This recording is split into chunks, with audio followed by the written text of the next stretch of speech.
یا پھر اگر آپ کو چھینک آ گئی اور آپ کسی دوستوں وغیرہ میں موجود ہیں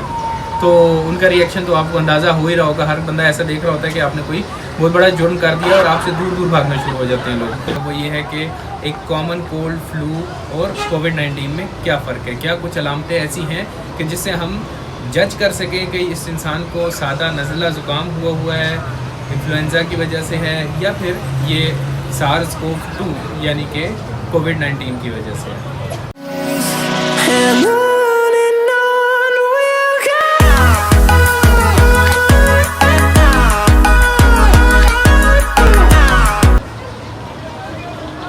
السلام علیکم, welcome to another episode of time out with doctor Usman. جیسا کہ آپ کو پتہ ہے کہ سردیاں آ چکی ہیں اور اس بار کی سردیاں عام سردیوں جیسی نہیں ہیں. اس کی سب سے بڑی وجہ نارملی تو ہم صرف نزلہ زکام, کھانسی اور ان چیزوں سے ڈیل کرتے تھے اس موسم میں جسے ہم کامن کولڈ فلو یہ نام دیتے ہیں. لیکن اس بار ایک نیو انٹری, ایک وائلڈ کارڈ انٹری ہمارے پاس آئی ہے کووڈ-19 کے نام سے یا کورونا کے نام سے. تو سب سے زیادہ جس چیز کا لوگوں کو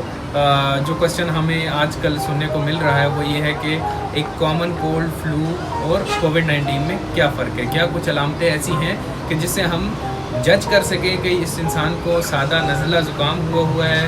انفلوئنزا کی وجہ سے ہے, یا پھر یہ SARS-CoV-2 یعنی کہ کووڈ-19 کی وجہ سے ہے. تو اس کا جواب اگر دینا چاہیں تو کہیں گے کہ کچھ کیسز میں ہم اس کے بارے میں علامتوں سے جج کر سکتے ہیں, لیکن زیادہ تر اس کی علامات ایک جیسی ہیں اور اس کی تشخیص جو ہے وہ کلینکل ٹیسٹ وغیرہ ہی پر ہوتی ہے. سب سے پہلے ہم بات کر لیتے ہیں جو جسے ہم کہتے ہیں ٹھنڈ لگ گئی یا کامن کولڈ. اس کی بیسک نشانیاں کیا ہوتی ہیں کہ وقت کے چینج ہونے کی وجہ سے, موسم کے چینج ہونے کی وجہ سے جو ناک بہنا شروع ہو جائے, آنکھوں میں خارش اور آنکھوں سے پانی بہنا شروع ہو جائے, گلے کے پچھلے حصے میں مطلب آپ کو خارش سی محسوس ہو رہی ہو, خراش سی آ رہی ہوتی ہے اور کھانسی بھی ہوتی ہے, لیکن اس میں یہ دیکھا جاتا ہے کہ بخار نہیں ہوتا. دوسری چیز ہوتی ہے ہمارے پاس انفلوئنزا وائرس کی وجہ سے جو ہمارے پاس انہی اپر ریسپیریٹری ٹریکٹ یا سانس کے اس حصے کے جو مسائل آتے ہیں وہ یہی تمام علامات جو ہم نے کامن کولڈ میں بتائی, یعنی کہ آنکھوں سے پانی کا بہنا, ناک کا بہنا یا ناک کا بند ہو جانا, گلے میں خراش اور کھانسی ہونا. لیکن اس میں آپ کو ایڈیشنل چیزیں ملنا شروع ہو جاتی ہیں. ایڈیشنل چیزیں کیا ہیں؟ اس میں آپ کو جسم میں انتہائی زیادہ ہلکے سے درد سے لے کر بہت زیادہ درد تک, اس کے علاوہ تھکاوٹ محسوس ہونا, جسم میں انتہائی کمزوری سے محسوس ہونا اور بخار. یہ ہمارے پاس بڑی اہم نشانیاں ہیں کہ جس کو ہم کامن کولڈ کو انفلوئنزا سے ڈفرینٹ کرتے ہیں, ڈفرینشیٹ کرتے ہیں. اس کے علاوہ آ جاتی ہے ہماری وائلڈ کارڈ انٹری, اور یا پھر جو نیا سپر سٹار آیا ہوا ہے وائرسز کا جس نے پوری دنیا کو ہلا کر رکھ دیا ہے, وہ ہے ہمارے پاس کووڈ-19. کووڈ-19 میں آپ کو بیسکلی زیادہ تر نشانیاں جو ملیں گی وہ انفلوئنزا والی ملیں گی, لیکن کچھ چیزیں ایسی ہیں کہ جو اس کو تھوڑی سی مختلف کرتی ہیں ان سے, جس کو آپ کلینکل بیسس پہ پکڑ سکتے ہو. وہ ہے آپ کے ٹیسٹ یا سینس آف اسمیل کا چلے جانا. کیا یہ ان باقی چیزوں کے ساتھ نہیں ہوتی؟ جی بالکل ہو سکتی ہیں. وائرل النیسز جو ہیں وہ یہ سینس آف ٹیسٹ اور سینس آف اسمیل کو آپ کے خراب کر سکتی ہیں. لیکن آج کل کے ماحول میں اگر کسی انسان کو جس کے ساتھ ہم یا کوئی ٹریول ہسٹری ہے یا اس کی فیملی میں اسی طرح کی تمام جو نشانیاں ہیں وہ موجود ہیں, تو پھر اس کے بعد ہم ایسے شخص کو کہیں گے کہ آپ جائیں اور ٹیسٹ کروا لیں. اب اس کے بارے میں کوشچن یہ کیا جاتا ہے کہ کون سا انسان کووڈ کے لیے کون سا ٹیسٹ کروائے, کیونکہ میرے پاس پچھلے دنوں میں ایک شخص نے مجھ سے پوچھا, اس نے مجھے بلکہ اپنی رپورٹس بھیجی جو کہ اینٹی باڈیز کی تھیں, اور اس نے بولا کہ ڈاکٹر صاحب یہ دیکھ کے بتائیں کہ مجھے کورونا ہے یا نہیں ہے. تو اب مجھے یہ نہیں پتا کہ ان کو مس گائیڈ کس نے کیا یا انہوں نے خود ہی انٹرنیٹ پہ چیک کر کے انہوں نے وہ ٹیسٹ کے لیے چلے گئے. اینٹی باڈیز آپ کو کیا بتاتی ہے کہ کیا یہ جو بیماری ہے یہ آپ سے ہو کر گزر چکی ہے, یا اس کی پریزنٹ میں مطلب جو آپ کے اینٹی باڈیز اس کے خلاف آپ نے ڈیولپ کر لی ہیں یا نہیں کی ہیں. یہ آپ کو یہ تشخیص نہیں دیتا کہ اس وقت پریزنٹلی آپ کو یہ انفیکشن جو ہے وہ کس حد تک چل رہا ہے یا کیا ہے. تو اس کی ڈائگنوسس کے لیے ہمارے پاس PCR ہے اور ریپڈ اینٹیجن ٹیسٹ ہے. ایک چیز میں یہاں پہ بتانا چاہوں گا کہ اکثر لوگ اس بارے میں کنفیوزڈ ہوتے ہیں کہ فلاں ہاسپٹل سے ہم نے کروایا تو ہمارا ٹیسٹ پازیٹیو آیا تھا, ہم نے فلاں لیبارٹری سے کروایا تو وہاں پہ نیگیٹو آ گیا. تو بتانا یہ ہے کہ اس وقت جو گولڈ اسٹینڈرڈ ٹیسٹ جو مانا جا رہا ہے وہ PCR ہی مانا جا رہا ہے, اور اس میں بھی اس کے عام الفاظ میں آپ کو سمجھانے کے لیے میں بتا رہا ہوں کہ उस टेस्ट की एक्यूरेसी अगर हम इसके लिए सादा अल्फाज में देखें तो वो 70% तक है। इसका क्या मतलब हुआ? इसका मतलब ये हुआ कि अगर आपने सैंपल लिया नाक के पिछले हिस्से से नेज़ोफेरेंजियल, या फिर आपने जो गले के पिछले हिस्से से आपने जो सैंपल लिया, वो सैंपल या तो सैंपल लिया नहीं ठीक से गया, या फिर वो सैंपल जब उसकी जो लेबॉर्ट्री टेक्निक्स हैं उसमें कोई ना कोई उसमें मसला हुआ, या उस मशीन में कोई मसला आ रहा था, या उस वक्त जो सैंपल जो लिया गया उसमें वो वायरस मौजूद नहीं आया। अब वो वायरस का मौजूद ना होना, लेकिन उनको तमाम अलामतें आपको कोविड वाली मिल रही हैं, तो उस सूरत में ये टेस्ट उस ऐसे इंसान में जिसको कोविड का इन्फेक्शन है तब भी नेगेटिव आ सकता है। तो इस टेस्ट की एक्यूरेसी 70% तक है। तो इसका सादा अल्फाज में मतलब ये हुआ कि ये टेस्ट 30% तक गलत रिपोर्ट भी दे सकता है। तो इसी वजह से जब आपने इसको किसी और जगह से इसकी रिपोर्टिंग करवाई तो आपको पिछले से शायद मुख्तलिफ मिल जाए, और ये भी गारंटी नहीं कि आपने जो दूसरी रिपोर्ट करवाई वो ठीक थी और जो पहली थी वो गलत थी। तो इसकी जो डायग्नोसिस या तशख़ीस है ये आपकी क्लिनिकल सिम्टम्स यानी कि आपके जो अलामात हैं और आपकी जो लेबॉर्ट्री की रिपोर्ट्स हैं, इन दोनों चीज़ों को मिलाकर साथ CBC और मज़ीद कुछ रिपोर्ट्स वगैरह करवाई जाती हैं जिसके साथ देखा जाता है। बाकी जो चीज़ आपको इन्फ्लुएंज़ा या कॉमन कोल्ड से जो इसको ज़्यादा मुख्तलिफ करती है वो सांस में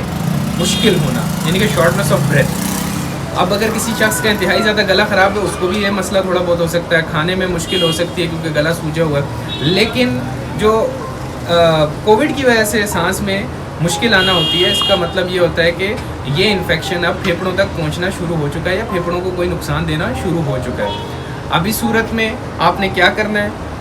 आपने जब किसी को बुखार, नज़ला, ज़ुकाम, खांसी और इन अलामात के साथ अगर कोई शख्स है और उसको आपने देखा कि उसको सांस में भी मुश्किल आ रही है, तो आपने ऐसे शख्स को अपने करीबी जो आपके हॉस्पिटल या फिर जो भी मरकज़ सेहत है वहाँ पे लेके जाना है ताकि उनकी इनिशियल एवेलुएशन हो, और उसके बाद उनको फर्दर ज़ाहिर है जो उनके क्लिनिशियन होंगे वो उनको देखेंगे और वो अपने तजर्बे की बुनियाद पर उनको या तो कोई अद्वियात दे के घर भेज देंगे, या फिर अगर उनको लगेगा कि ये सस्पेक्टेड केस ऑफ कोरोना है तो वो उनको उनका कोविड के लिए PCR वगैरह के टेस्ट सजेस्ट कर देंगे। कुछ चीज़ें जो इंतहाई अहम है इस बारे में जानने के लिए वो ये है कि जो इस किस्म के वायरसेस होते हैं इनका सबसे बड़ा जो आप कह सकते हैं कि जो चीज़ इनको थोड़ा सा मुश्किल बनाती है तशख़ीस में या फिर इसको रोकने में, वो ये है कि अगर मुझे आज ये इन्फेक्शन होता है, और इम्पॉर्टेंट बात ये है कि ये इन्फेक्शन जो है ये हवा के रास्ते, ड्रॉपलेट्स के थ्रू, सांस लेने, छींक मारने, इससे एक दूसरे को फैलते हैं। तीनों के लिए यही चीज़ है। तो अगर आपको नज़ला ज़ुकाम है सादा या आपको कोविड है, आपने क्या करना है? आपने मास्क पहनना है ताकि ये चीज़ आप किसी और को ना फैलाएं घर में, और बाहर तो बिल्कुल नहीं निकलना। Stay at home policy for all of these 3 illnesses, unless आपके पास कोई बहुत ही सीरियस काम हो जो नज़ला ज़ुकाम में आप कर सकते हैं। लेकिन जो चीज़ें आपने जिस चीज़ का आपने बहुत ज़्यादा ख्याल रखना है वो ये रखना है कि ये इन्फेक्शन जब आपको हो जाता है, यानी कि आज मुझे ये इन्फेक्शन हुआ, कल या परसों तक हो सकता है, ये नज़ला ज़ुकाम की सादा नज़ला ज़ुकाम की बात कर रहा हूँ, 1-2 दिन तक आपको शायद कोई अलामत ही ना आए, और ये वो टाइम होता है जिसमें आप सबसे ज़्यादा कंटेजियस हो, यानी कि आप इस मर्ज़ को सबसे ज़्यादा फैला भी सकते हो। तो अगर मुझे आज इन्फेक्शन हुआ है, मेरे कोई निशानियाँ नहीं है, और मैं वो जगह जगह पे मैं किसी के साथ बात कर रहा हूँ, किसी के साथ इन कॉन्टैक्ट हूँ, या मैंने ये जो सरफेस होती हैं, सरफेस के ऊपर भी है, मैंने ये कप हाथ में पकड़ा हुआ है, मैंने ये हल्की फुल्की छींक आई थी, या वैसे ही जो ड्रॉपलेट्स हैं वो इसके ऊपर गिर गए, और फिर मैंने ये कप पकड़ा, और ये मेरा कप जो है कोई घर वाले मेरे इस्तेमाल करते हैं बग़ैर धोए हुए, तो ये इन्फेक्शन उन तक फैल सकता है, डायरेक्ट छींक वगैरह से भी फैल सकता है। तो जिनको भी इस किस्म का मसला होगा उनके लिए best policy stay at home, और उन्होंने क्या करना है? उन्होंने फ्लूइड्स लेने हैं। जो नज़ला ज़ुकाम के मरीज़ हैं, फ्लूइड्स लेने हैं जिसमें आप ये जोशांदा वगैरह भी ऐड कर सकते हैं अपने चाय के अंदर भी, पानी के साथ भी, और उसके अलावा आपने अपनी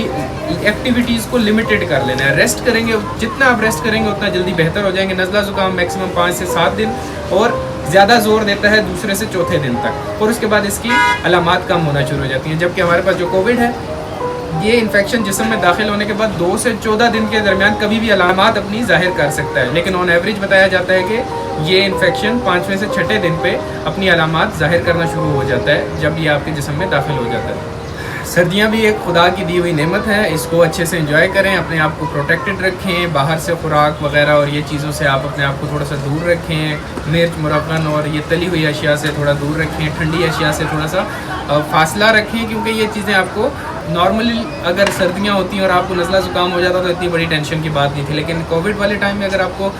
आम नज़ला ज़ुकाम भी हो जाता है तो आप खुद ही इतने स्ट्रेस और इतने डिप्रेस हो जाएंगे, या फिर अगर आपको छींक आ गई और आप किसी दोस्तों वगैरह में मौजूद हैं तो उनका रिएक्शन तो आपको अंदाज़ा हो ही रहा होगा। हर बंदा ऐसा देख रहा होता है कि आपने कोई बहुत बड़ा जुर्म कर दिया और आपसे दूर दूर भागना शुरू हो जाते हैं लोग। तो बेहतर है कि हम उस चीज़ के लिए ना जाएं। उसके अलावा जो हमारे पास बच्चे हैं और जो बुज़ुर्ग हैं उन लोगों के लिए बहुत बेहतरीन ऑप्शन है कि वो इन्फ्लुएंज़ा की वैक्सीन जो है वो करवा लें, क्योंकि इसके दो बड़ी वजूहत हैं। एक तो ये कि आप खुद एक इस मर्ज़ से बचा के रखेंगे उन लोगों को, क्योंकि उन लोगों का इम्यून सिस्टम जो है वो बाकी एक जवान मर्द से या जवान आदमी से या जवान इंसान से उनका इम्यून सिस्टम कमज़ोर होता है। एंड दूसरा इसका बहुत बड़ा फ़ायदा है जो कि लोग इतना नोटिस नहीं करते, वो ये है कि इस मर्ज़ के लिए जब नज़ला ज़ुकाम के लिए लोग हॉस्पिटल्स बार बार जाएंगे या फिर वो हेल्थ केयर फैसिलिटी पे मज़ीद ज़ोर डालेंगे, तो जो एक्चुअल केसेस हैं, जो सीरियस केसेस हैं, उनके लिए वक्त कम हो जाएगा। तो अगर आप अपनी तहफ़्फ़ुज़ के लिए वैक्सीनेशन करवाते हैं अपने लिए, इन्फ्लुएंज़ा के लिए, ज़ुकाम के लिए, तो उसका दो फ़ायदे होंगे। एक फ़ायदा ये होगा कि आप खुद भी इससे प्रोटेक्टेड होंगे, दूसरा ये कि आप बार बार हॉस्पिटल्स में नहीं जाएंगे जहाँ पे जो एक पेशेंट टर्नओवर या पेशेंट का जो हॉस्पिटल्स की कैपेसिटी है वो भरेगी नहीं, और उनके पास ज़्यादा टाइम होगा कि वो ज़्यादा जो सीरियस मसाइल हैं जो कि कोविड की शक्ल में भी आ सकता है, या जो डेली बुनियाद पे हमारे पास दिल के, गुर्दे के और बहुत सारे अमराज के लोग जो इमरजेंसी में लैंड करते हैं या हॉस्पिटल्स में जाते हैं, उनकी ज़्यादा बेहतर अंदाज में केयर की जा सकेगी। Thank you so much for watching the video. अगर आपको इस बारे में कोई भी क्वेश्चन है आप इसको कमेंट डाउन कर सकते हैं, और अगर आपको लगता है कि कोई चीज़, कोई नई वीडियो हमें किसी और टॉपिक पे बनानी चाहिए तो काइंडली उसको भी कमेंट डाउन करें। न्यू वीडियोज़ की सीरीज़ अब आना शुरू हो गया, थोड़ा सा गैप आ गया था, और हमारे साथ इसी तरह जुड़े रहिए, और काइंडली अगर आपको हमारा कंटेंट अच्छा लग रहा है तो उसको शेयर करें, एंड जो हमारी पुरानी वीडियोज़ हैं उनको भी जाके देखें। Thank you so much. अपना और अपनों का ख्याल रखें। मुश्किल वक्त है लेकिन ये वक्त भी गुजर जाएगा, एंड इट्स टाइम आउट।